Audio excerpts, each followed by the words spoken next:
It's no longer that easy to be comfortable with yourself and to have the base level of self-esteem that a human being needs to be happy.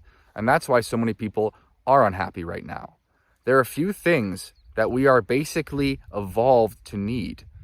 A basic level of community, a basic level of mental focus where we can take on daily tasks that require effort and give us a strong sense of satisfaction. Things like in the past would be called hunting, gathering, these things. But if we don't achieve these basic two essentials for being able to go through our days feeling like something was achieved and that we are contributing something to an abstract notion of a tribe, then it's hard to give any advice on top of that.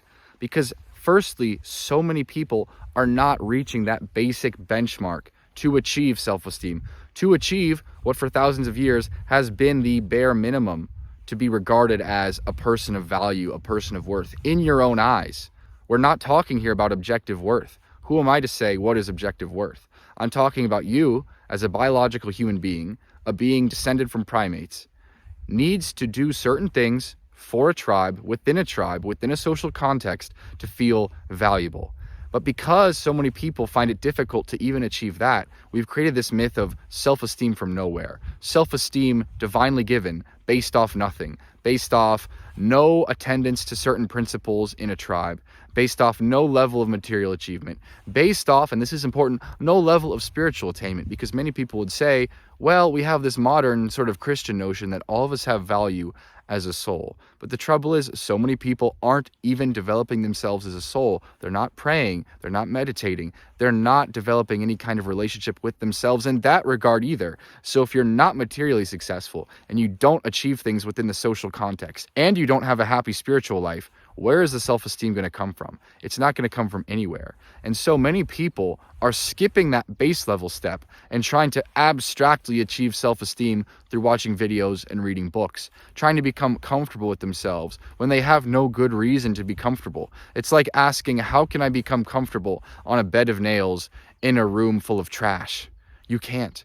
The room needs to be clean and you need to be somewhere that would make sense for you as a human being descended from primates to be comfortable. And I think it correlates to people that don't really understand themselves in that regard. They don't understand themselves as an animal with hundreds of ancestors that eventually go back to monkeys, that therefore bestows them with a reptilian brain and a primate brain, and then the cerebral cortex on top of that, that gives them biologically a few things they need to do to feel right. In the same way a plant needs to be in the sun to feel right, there are things you need to do. There are requirements. You are not this Ubermensch who is above these basic biological and social requirements that we as human creatures need. And so if you're asking how to be comfortable with yourself, how to achieve self-esteem, but you're skipping these basics, it's like you're asking, how can I get to the top of the mountain without hiking? There is no way. Hiking is the way. Now, there are people that do these basics very well and are materially successful and are working on themselves spiritually and have a social life, and yet still they struggle with self-esteem. And that's a separate issue. And those people usually need to go back into their childhoods and look at what presets do they have now? What has been programmed into them to make them feel like no matter what input comes in, I'm worth nothing? Because that's the real problem, right? The external world is giving them signals of worth, but they can't process them. And therefore, there's really two categories of people that fail or struggle with self-esteem.